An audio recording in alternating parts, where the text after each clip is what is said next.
So B.B. King's guitar style is one of the most recognizable in all of blues, of course.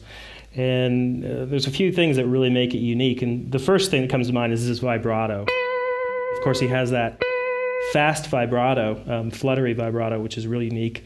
He's one of the only guitar players that I can think of that actually makes that work. Most guitar players, you notice, have a slow vibrato, like Hendrix or Clapton.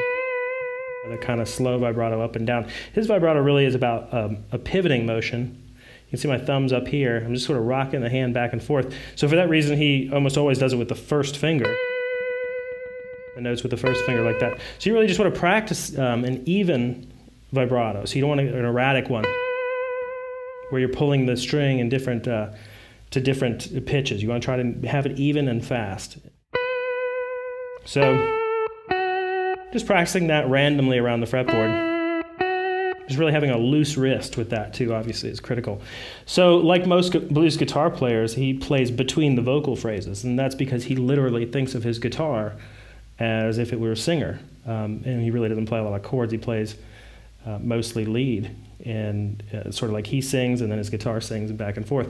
So the space between the phrases that he plays is sort of like sentences in a paragraph.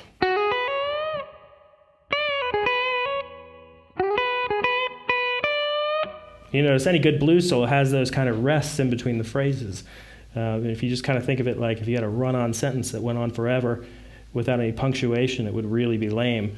So that, of course, is just general blues stuff, but definitely part of B.B. sound as well.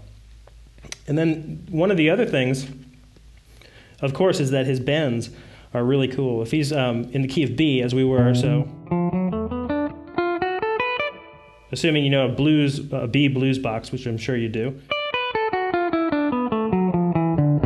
the flatted third note, so if we're in B, here's the B on the 7th fret of the first string. The flat third is this D on the 10th fret of the first string. And the major note of that key, the B major key, would actually be the 11th fret. So you can hear how that has a sort of major sound, that interval, and that has a minor sound. So what that means is with the bends, we really want to get in between those notes. So blues being like vocal phrasing, it's not all about being exactly in pitch. In fact, there's so many times where you're very intentionally out of that 12 half step sort of classical pitch system. And so if I'm on this D and I play this B7 chord, rather than just hitting that D dry like that, just bring it up ever so slightly.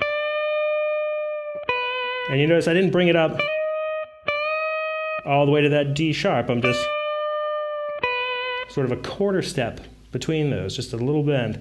And then the D an octave below that would be the 7th fret on the 3rd string. So if I was in the 7th position blues box here,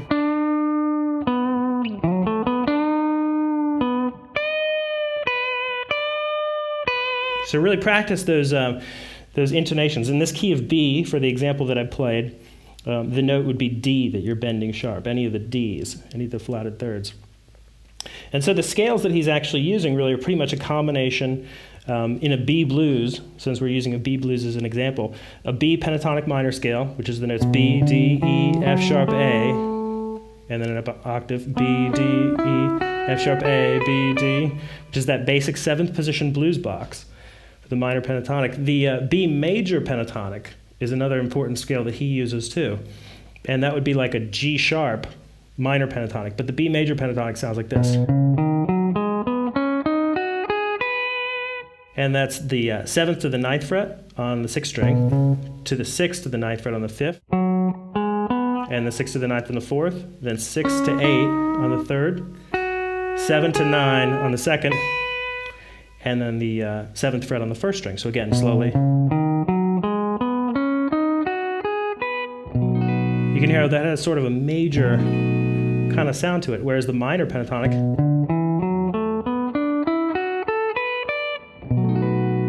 has a different tone. So if you combine those two together, you get some really cool stuff.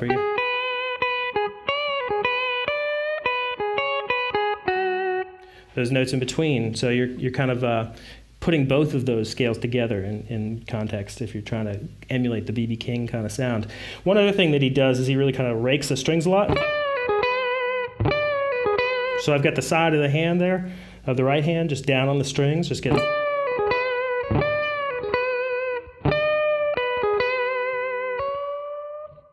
And another really important thing in blues, and especially in B.B. King's playing, is dynamics, playing some notes loud and some notes soft. When kind of in that beginner or intermediate phase, everything kind of is the same volume. But you know, some things like, I hit that G sharp, but when I just played it, you might not have even heard it. That kind of stuff. So he's really accenting that note, and this comes down.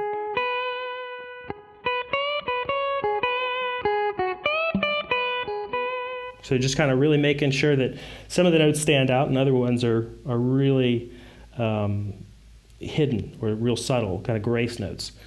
And then the only other real thing that we need to cover is tone. Of course, I'm using a solid body electric guitar with a bridge pickup humbucker.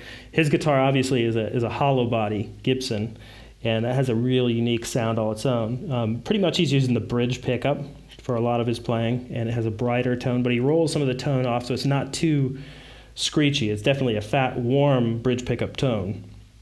And if you listen to some of his really early stuff from the 50s, he's actually playing a Telecaster, usually with bridge pickup. So that has a super bright tone. You'll notice his sound early on in the early days is real bright compared to his later years. So that's a little bit about the style of B.B. King.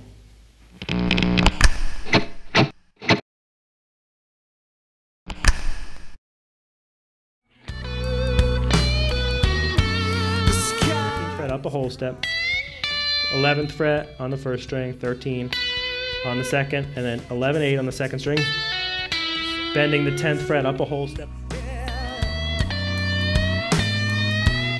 idea is to get, with this phrase, from this upper position of the C scale, the C blues scale, into this 8th fret position. So he always does a little.